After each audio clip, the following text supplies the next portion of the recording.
Hey friends, thanks for tuning in. Today I want to talk to you about the benefits of food beyond the calories, beyond the macros, beyond just those numbers you see when you're Googling or adding into your food tracker.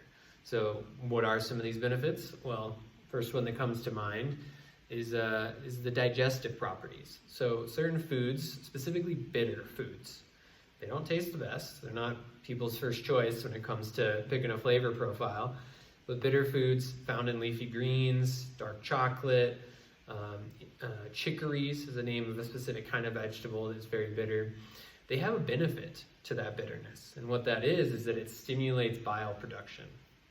Bile is basically a mixture of digestive enzymes produced in the liver that's transported to the gallbladder, where it's then emptied into the bowels. And it really helps with breaking down fats. So why is that important? Well, it's going to improve digestion. It's going to help with the detoxification process.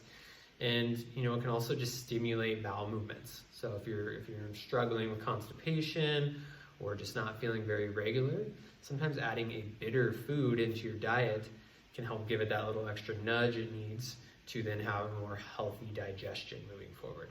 So that's one of the first areas. The other area is micronutrients, and that's, macronutrients are fats, carbs, and proteins. Micronutrients are potassium, magnesium, vitamin A, vitamin C, all of the smaller, basically vitamins and minerals that we get from our food.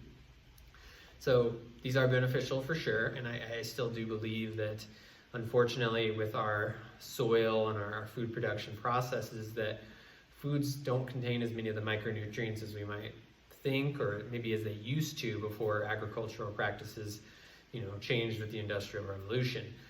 Long story short, we get our nutrients, micronutrients from these foods. And so that's another benefit to think of beyond just how many calories are in this or how much protein is involved.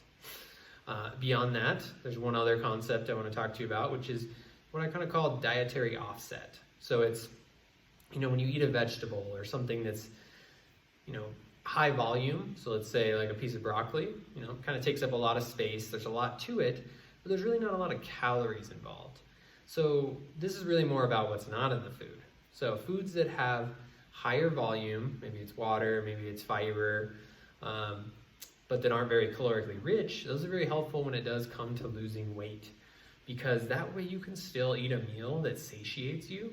Like if you're eating, primarily vegetables, not like you have to only limit it to vegetables, but if you're eating a meal that consists of primarily vegetables, there's going to be less room. You're going to be full faster, and you're going to have less room for rice or high fat foods or some of the stuff that's maybe more enjoyable, but when it comes to weight loss, you want to kind of limit your intake. So main point there being, you don't have to starve to lose weight.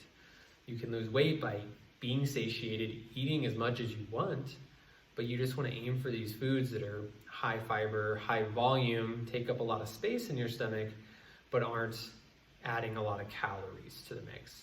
So just wanted to kind of enlighten you and change the way you think about food beyond just what is a calorie, protein, fat, carb, and into some of these other benefits that we don't really think about when we're choosing our foods. So hope that stimulates some thought. Please check back for more videos, and thanks for watching.